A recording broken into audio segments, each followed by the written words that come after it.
Hello, everyone. Welcome back to Boss Economic World. I am your host, the Boss. Ladies and gentlemen, grab your popcorn and maybe a stiff drink, because the season finale of The White House Apprentice, 2025 edition is heating up. Today is December 4th, 2025.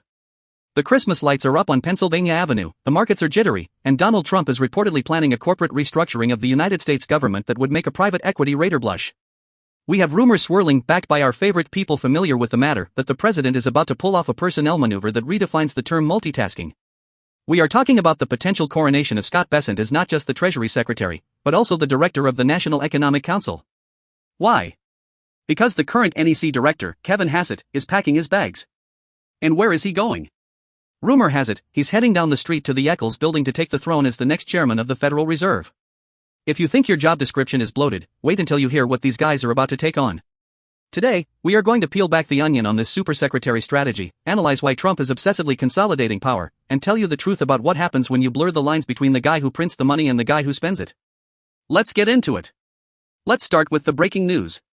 Sources inside the West Wing are whispering that if Kevin Hassett gets the nod to replace Jerome Powell, Scott Bessent is going to absorb Hassett's old job. Now, for the uninitiated, let's clarify the difference between these roles, because in a normal world, they are very different beasts.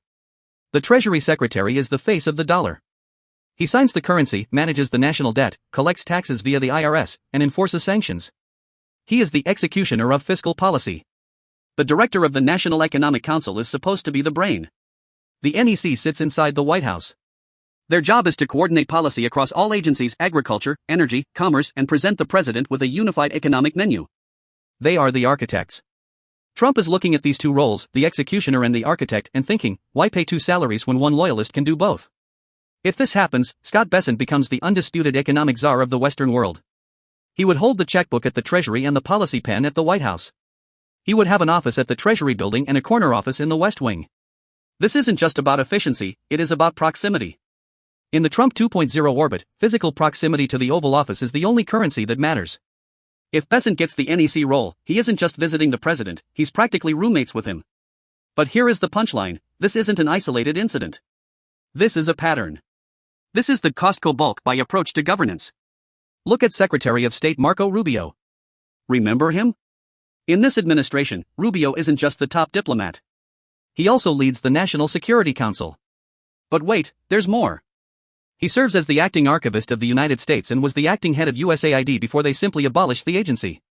The Trump administration is actively leaving top economic jobs unfilled or consolidating them into super roles. Why? Because bureaucracies are slow. Bureaucracies have lawyers. Bureaucracies say no, Mr. President, that's illegal, or no, Mr. President, that will cause hyperinflation. One man holding three titles doesn't argue with himself. He just executes. Let's talk about the decline of the National Economic Council. Historically, under Clinton or Obama, the NEC was the engine room. It was where the nerdy policy wanks crunched the numbers to make sure the president didn't accidentally crash the bond market. In Trump's second term, the NEC has been repurposed. Under Kevin Hassett, the NEC has played a significantly diminished role in actually developing policy. Instead, it has become a marketing agency. Hassett has spent less time writing white papers and more time on cable news, selling Trumpnomics to the masses. He's an advocate, not an arbiter. This is why folding the NEC into the Treasury makes sense for Trump. If the NEC isn't doing deep research anymore, why does it need a separate staff? Just give the hat to Bessent. But let's look at the data. In 2025, we've seen a record low number of interagency economic meetings. Policy isn't bubbling up from the bottom, it's coming down from the top. The consolidation of the NEC into the Treasury confirms that the era of debate inside the White House is over. The era of orders is here. Now, let's move to the real money shot. The reason this musical chairs game is happening is because Trump wants Kevin Hassett at the Fed. As of today, December 2025, the president has narrowed his list of Fed chair candidates down to one. He's practically winking at the camera. On Tuesday, he publicly thanked Kevin Hassett, calling him a potential Fed chair and a respected person. Thank you, Kevin. That is the verbal equivalent of a rose ceremony on The Bachelor. But why Hassett? And why now? We have to look at the macroeconomic context of late 2025. The 10-year Treasury yield has been hovering around 4.8%, painfully high for a president who loves cheap debt. Mortgage rates are still sticky. The S&P 500 is trading at a P/E ratio that suggests investors are nervous about a recession in 2026. Trump has been vocal, extremely vocal, about his disdain for the current Fed leadership. He has criticized the Fed for moving too slowly to cut borrowing costs. He's even complained about the expensive renovations of the Fed's campus. Historically, the Fed is supposed to be independent. Its job is to take away the punch bowl when the party gets too crazy. Trump hates that. He wants the punch bowl spiked with vodka and left out all night. By planting Kevin Hassett, a loyalist who has spent the last year defending the administration's policies on TV, into the Fed chair role, Trump is attempting the most direct takeover of monetary policy since Nixon pressured Arthur Burns in the 1970s. Now, there are other finalists. We have Fed governors Christopher Waller and Michelle Bowman, former Governor Kevin Warsh, and BlackRock's Rick Rieder. These are the safe picks. The Wall Street picks. But Hassett is the political pick. Trump has said he will wait until early 2026 to make the official announcement. Why wait? Because Jerome Powell's term doesn't technically end until May 2026. But make no mistake, by announcing the successor early, or floating the name now, Trump is making Powell a lame duck. He is signaling to the markets, don't listen to the guy in the chair, listen to the guy standing behind him. So, why does this game of government musical chairs matter to you, the viewer? Why should you care if Scott Bessent has 2 titles or if Kevin Hassett moves to the Fed? Let's analyze the truth behind the economics. 1. The end of checks and balances. The separation between the Treasury and the Fed is the firewall of the U.S. economy. Fiscal policy is spending money. Monetary policy is the price of money. When you have a Super Secretary Bessent running the White House economic strategy and the Treasury, and a loyalist Hassett running the Fed, that firewall melts. You create a synchronized machine where the government spends massive amounts of money, and the central bank keeps rates artificially low to finance that spending. In economics, we call this fiscal dominance. In plain English, we call it the inflation factory. If the Fed stops worrying about inflation and starts worrying about helping the Treasury borrow money cheaply, we risk a 1970s-style stagflation scenario. We are already seeing the CPI tick up to 3.8% this quarter. If the market believes the Fed has lost its independence, bond vigilantes will sell U.S. debt, driving yields up, not down. 2. The key man risk. Concentrating this much power in Scott Bessent is a massive risk. If Bessent is running the Treasury, the IRS, and the NEC, he becomes the single point of failure. It's like flying a jumbo jet where the pilot is also the air traffic controller and the guy serving the drinks. If he gets sick, or makes a bad call, there is no backup system. Furthermore, the Treasury Secretary is already serving as the acting IRS Commissioner. Bessent is stretched thin. The markets like stability.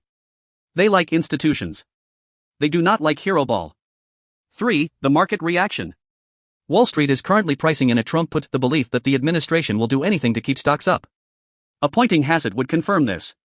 Expect a short-term sugar high in the stock market if he is confirmed, followed by long-term volatility in the bond market. Why? Because smart money knows that if the Fed cuts rates when inflation is still simmering, the dollar will weaken. We are already seeing gold hitting record highs this month precisely because investors are hedging against this politicized Fed scenario. We have to take a moment to appreciate the irony of Scott Bessent. Here is a man who made his fortune as a key lieutenant to George Soros, the bogeyman of the conservative movement. Bessent is a globalist macro trader by trade. He understands markets better than almost anyone in the administration. If anyone can handle the dual role, it might be him. He is accustomed to high-stakes, multi-variable pressure. However, giving Bessent the NEC role also gives him a West Wing office. This is crucial. In the first Trump term, we saw a constant war between the globalists and the nationalists. By consolidating the NEC and Treasury under Bessent, Trump is signaling that, for now, the Wall Street wing is winning the internal war. But with Hassett at the Fed, Trump is trying to create a hybrid monster, globalist execution with populist monetary policy. It's a risky experiment. So, to restore the full picture for you, this isn't just about filling empty seats. This is a deliberate dismantling of the traditional economic bureaucracy. 1. Hollow out the middle. Trump is leaving mid-level roles empty or abolishing them. 2. Supersize the loyalists. He is giving massive portfolios to a tiny circle of trusted advisors. 3. Capture the Fed. He is preparing to install Hassett to align the central bank with the White House. The goal is speed. The goal is total control. The goal is to run the U.S. economy like a family business, not a federal government. For the markets, this means the next 6 months will be a wild ride. We are looking at a potential confirmation battle for Hassett. Even with a Republican Senate, a politicized Fed nominee will face a grilling. But for Scott Bessent? He doesn't need Senate confirmation for the NEC job. He can just move his desk into the West Wing tomorrow. The takeaway. Watch the bond market. If 10-year yields spike on this news, it means the vigilantes are voting against this consolidation of power. If the stock market rallies, it means they love the promise of easy money. As we close out 2025, remember this, in the boss economic world, power isn't created or destroyed, it's just moved into fewer and fewer hands.